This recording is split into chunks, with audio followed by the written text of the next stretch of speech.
Let me first ask you, how's the program doing? I knew that there was some review that was done previously. How's the program with Ghana doing?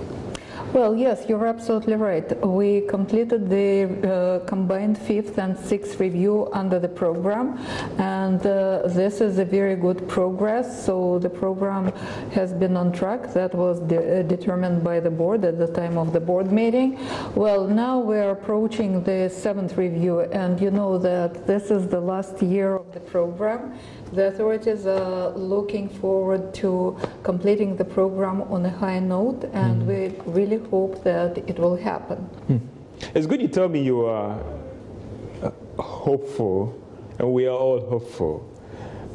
Looking at the pace of progression that one would ask, are we on track that the economists will always say that all other things being equal, we will meet the deadline?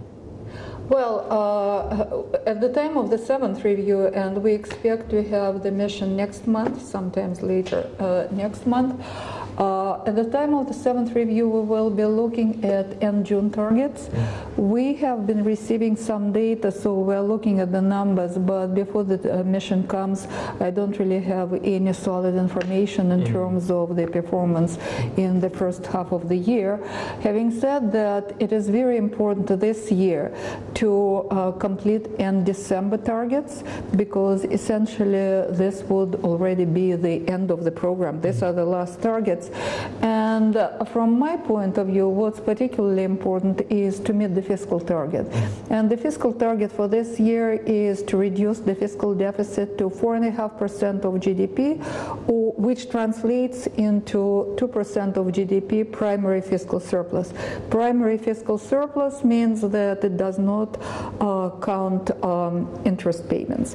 So why is it important? You all know that debt to GDP ratio remains high, and overall debt remains high, which is shown in significant resources the government has to spend to service this debt. So to continue debt to decline, it is very important to maintain this fiscal surplus of 2% of GDP over the medium term. A half year might be too early to make any judgment, but when I look at the half year numbers, then the concern that you are raising raises a lot of issues for all of us. We have the fiscal deficit, still a problem. Revenue is still a problem. You think that you're cautiously optimistic, one would say, oh, let's wait for the numbers to come in? George, I would say that basically, indeed, this year we are looking at continued fiscal consolidation, which will be primarily based on revenue mobilization. So higher revenues are very important for achieving the fiscal target this year. As of the first 6 months, we haven't seen significant increase, significant rebound in revenues. At the same time, it was just recently that the mid-year review was mid-year budget review was passed by Parliament, and this mid-year review has a number of measures which are supposed to boost revenue this year and in the medium term. Also, the government has been implementing some medium-term measures in terms of, for example, strengthening revenue administration, introducing the paperless customs. So, but those measures are still early to judge, and they have not yet shown up in terms of the revenue gains. So do you believe that for you, in this whole economic management, in this whole program, revenue will be critical? Because the more revenue we raise, maybe this whole concern about fiscal deficit and even a higher expenditure overruns might not be a problem at all. I absolutely agree with you that fiscal revenue is very important to allow the economy to develop. And we all know that the government has very ambitious development plans. Well, if we look only at the senior high school education program, it is expensive. It is expensive in terms of the current expenditure. You need more teachers, you need more schools, and it will become only more expensive as more kids come on stream in the senior high school. At the same time, you have very ambitious projects in terms of developing infrastructure, building roads, and you still have high debt. So it is very important to mobilize sufficient revenue so that you're able to service your debt, and at the same time you have sufficient resources to finance your development projects. Do you think that the economy is ready for this revenue expansion quotes? Well, I believe that the economy has a lot of potential in terms of higher revenue generation.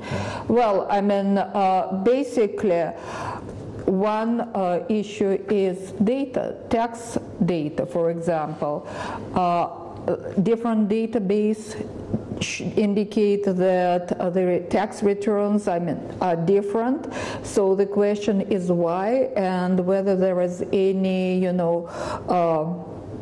errors on intentional or unintentional. So in terms of greater tax compliance, it is also important. The government has started working, it has opened the debate on the issues of revenue mobilization and also education of taxpayers. It is also very important. The other important area is probably the government would be able to generate more revenue if filing of tax returns is easier, if it could be done online. And let me give you one example. In Estonia, it takes about 5 minutes to file your tax return. And here in Ghana, to my knowledge, it is not that easy to do it online. And are you optimistic that these revenue measures would end up closing the gap for you, or closing the gap? They've announced certain measures in the mid-year budget. Do you think that these measures are enough to address that problem of a lower revenue and a high expenditure? Well, I think that definitely there are still some 5 months to go, so the revenue measures were implemented timely at the mid-year budget review. At the same time, these revenue gains are not expected to come only this year. It will be just the beginning, but also over the medium term. And I think that next year, yet again, you will have very significant expenditure pressures in terms of capital expenditure, infrastructure needs, social spending. So those revenues would be very instrumental to continue keeping fiscal discipline over the medium term. Let me understand this from you. So come December, if we are not able to meet majority of the targets under the program, what would be the implication on the program completion?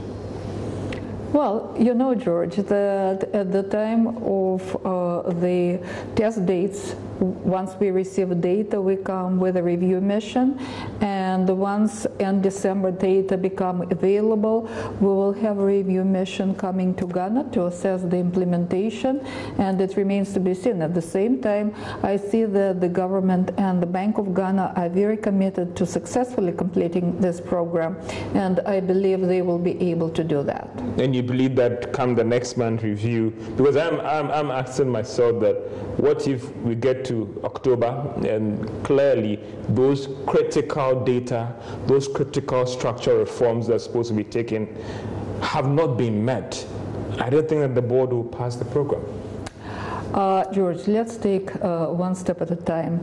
The mid-year review has introduced a number of revenue measures, and some of the revenue measures have started earlier in the year. For example, the excise tax stamp and the paperless customs. So let's give the authorities the benefit of the doubt and some time, and implementation is quite critical. So it is very important that the government steps up the implementation so it can gain additional revenue this year already. I ask that question because some people might say that the clock is ticking, we are doing the checklist so that we are all not taken up by any surprise leading up to the technical completion of the program in December. Well, as I said, we will have the 7th review in September, which would allow us to assess program implementation as of end June. So, and let's take it from there. We will definitely update you at the end of the mission. So some would say that the September review would be a critical review to give all of us an understanding whether indeed the technical completion will be met in December. It is very important that this review, 7th review, will be very important because it would indicate how far or how close we are from the completion of the program and how achievable the targets are. Yes. Help me out for that layman and the student of IMF monitoring everything that. So walk me through the process. I understand, I hear one, a technical completion, another breath, I understand a board meeting in April. Can you just explain to me or help me out how the whole process will work leading up to a program completion, madam? Well, the last test date, and by the test date I mean that we will be assessing the performance of the program as of end December. This will be the data for the 8th review of the extended credit facility.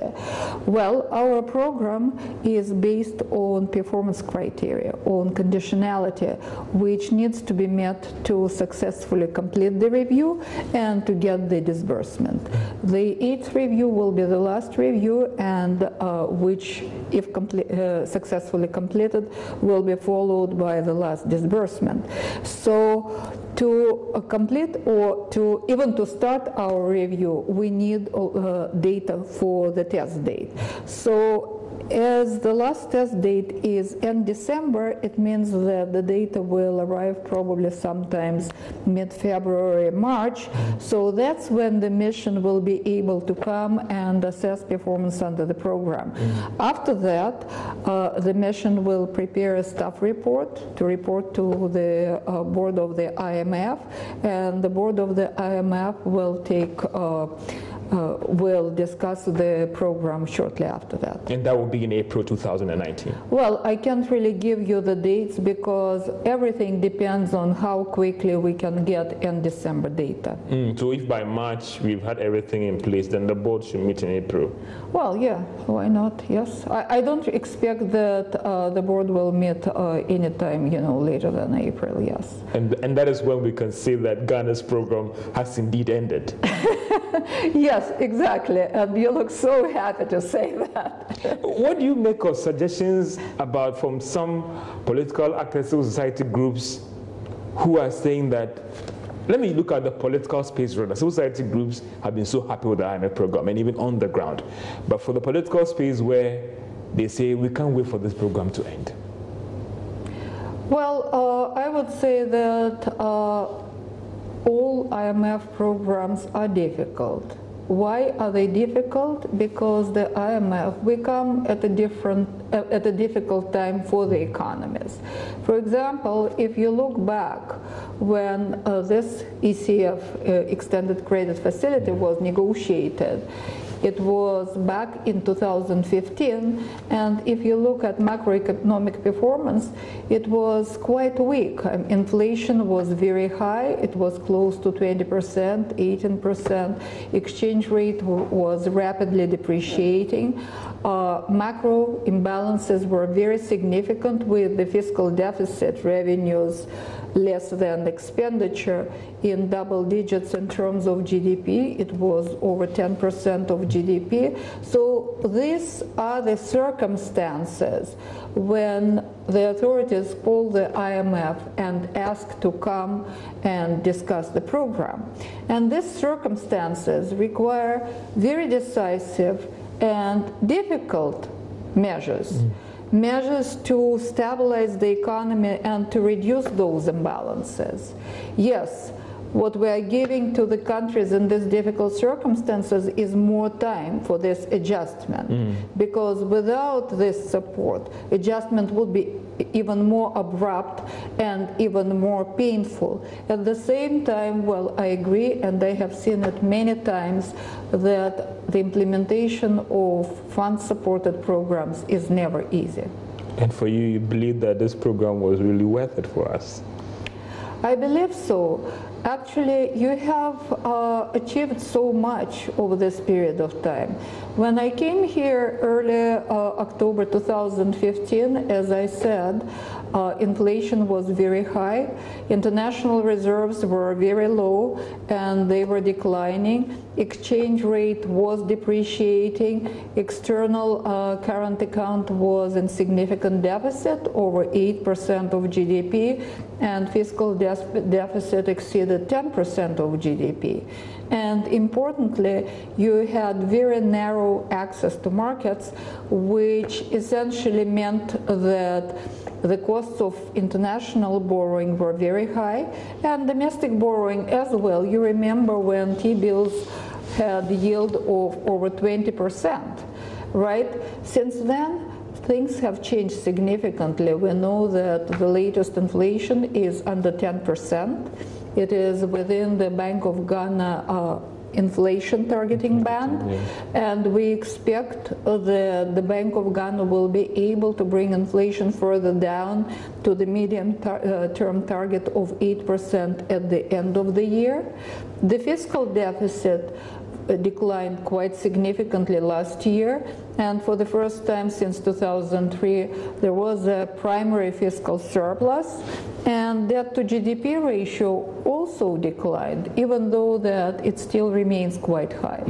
Some civil society groups are worried that post-IMF program we see there's still discipline there, because some people don't know that there are still engagement that goes on between the country and the fund. If I even end the program with you, that doesn't mean that I'm not doing anything with you. Some of the civil society groups, when I engage them, they are afraid about the fact that post completion of an ECF program, are we going to see that same level of discipline? Well, I suppose so, and that's what I hear from the authorities, and they have been already implementing certain measures. For example, they limited the level of fiscal deficit that the government can incur. I believe that the authorities are quite committed to maintaining fiscal discipline. At the same time, it would be challenging without revenue mobilization, because indeed your infrastructure development needs are enormous. What do you make of development in the banking sector? It's been the lifeblood of this economy. A lot of things are happening there. What do you make of what is happening, the collapse of these 5 banks, bringing to 7? What do you make of the development in the banking sector? Well, the Bank of Ghana has taken measures to clean up the banking sector, and I'm not an expert in financial sector supervision, but I think that these issues probably have been accumulated over many, many years, and it is actually to the great benefit of the economy that the Bank of Ghana has been taking these very bold and decisive measures, because the soundness and the health of the financial sector are crucial for economic development and economic growth. And you know that even though that the Bank of Ghana has been reducing its policy rate, and now it stands at 17%, lending rates have been declining, but very, very slowly. So what's the reason for that? And we know that non-performing loans remain quite high. They were at 23% last time we saw the reading. So essentially the financial sector soundness, health, and confidence in financial sector are crucial for economic development, and by addressing the remaining weaknesses in the banking sector, the Bank of Ghana is achieving exactly that. Should I have even been to this mission? Well, the most difficult part was probably 2016 and the run-up to the elections. And we all know that. The question was whether the program will perform or it will not perform. So these were difficult times. Obviously, I learned a lot during that period. And I hope that we all learned from the past experiences and that it would not really happen again. Finally, any advice to policymakers as you close the chapter and say bye-bye to country Ghana? Any advice to policymakers? I don't want to say bye-bye to Ghana. Sorry, maybe you still come back in a different capacity. We'll see. Well, I think what's important is really to balance infrastructure development needs with the resources that Ghana has. Ghana has enormous resources in terms of natural resources, people, young population. This all needs to be put to use. At the same time, it does not all require government financing. There are so many people, I've just mentioned women, who are so active and they would like to put their knowledge, their skills, their talent to use for their country.